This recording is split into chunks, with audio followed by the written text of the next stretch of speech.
Hi guys, 4Gல ஒரு வீடியோவை play பண்ணா அது சுத்திக்கிட்டே இருக்கிறத பார்த்து கடுப்பா இருக்கீங்களா?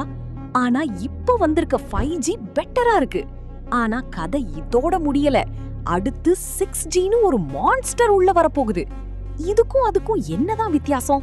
ஸ்பீட்ல இருந்து டெக்னாலஜி வரைக்கும் என்ன மாறப்போகுதுன்னு கிறிஸ்பா பார்த்துடலாம். 4Gயோட மெயின் வேலையே நமக்கு மொபைல் இன்டர்நெட் கொடுக்கிறது தான். இதோட ஆவரேஜ் ஸ்பீட் 20 to 30 Mbps தான் இருக்கும். இதோட லேட்டன்சி, அதாவது நெட்வொர்க் டிலே 50 மில்லி செகண்ட்ஸ்.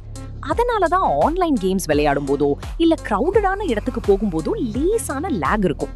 ஏன்னா இதால ஒரு ஸ்கொயர் கிலோமீட்டருக்குள்ள 1 lakh டிவைசஸ்களை தான் ஹேண்டில் பண்ண முடியும்.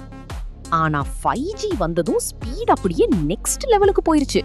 இதோட ஆவரேஜ் ஸ்பீட் 100 to 500 Mbps வரைக்கும் இருக்கும். 4Gயை விட 10 to 20 டைம்ஸ் ஃபாஸ்டர். முக்கியமா இதோட லேட்டன்சி வெறும் 1 to 5 மில்லி செகண்ட்ஸ் தான். நீங்க பட்டனை பிரஸ் பண்ண அடுத்த செகண்ட்லயே ரெஸ்பான்ஸ் இருக்கும். No lagging. அது மட்டும் இல்லாம ஒரே இடத்துல 10 lakh டிவைசஸ் இருந்தாலும் 5G நெட்வொர்க் அசால்ட்டா தாங்கும். அதனால தான் ஸ்மார்ட் சிட்டிஸ், ஆட்டோமேஷன் எல்லாமே இப்போ சாத்தியமாகிட்டு இருக்கு.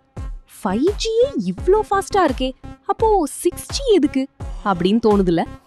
6Gங்கிறது இப்போ இருக்கிற 5Gயை விட 50 to 100 டைம்ஸ் ஃபாஸ்டரா இருக்க போகுது. இதோட expected speed 1 terabit per second, 1 Tbps. இதோட லேட்டன்சி less than 0.1 மில்லி செகண்டுக்கும் குறைவா இருக்கும். அதாவது நம்ம ஹியூமன் பிரெயின் யோசிக்கிற அதே ஸ்பீட்ல இன்டர்நெட் வேலை செய்யும். 0 டிலே. 1 ஸ்கொயர் கிலோமீட்டருக்குள் 1 crore டிவைசஸ்களை இதால கனெக்ட் பண்ண முடியும்.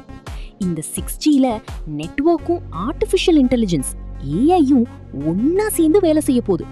அதனால ஹாலோகிராஃபிக் கால்ஸ் மாதிரி அட்வான்ஸ் டெக்னாலஜிஸ் எல்லாமே நார்மல் ஆகிடும்.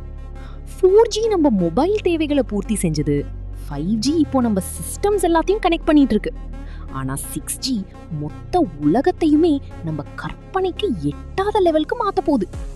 நீங்க இப்போ 5Gக்கு மாறிட்டீங்களா இல்ல இன்னும் 4Gல தான் இருக்கீங்களா? கமெண்ட்ஸ்ல சொல்லுங்க.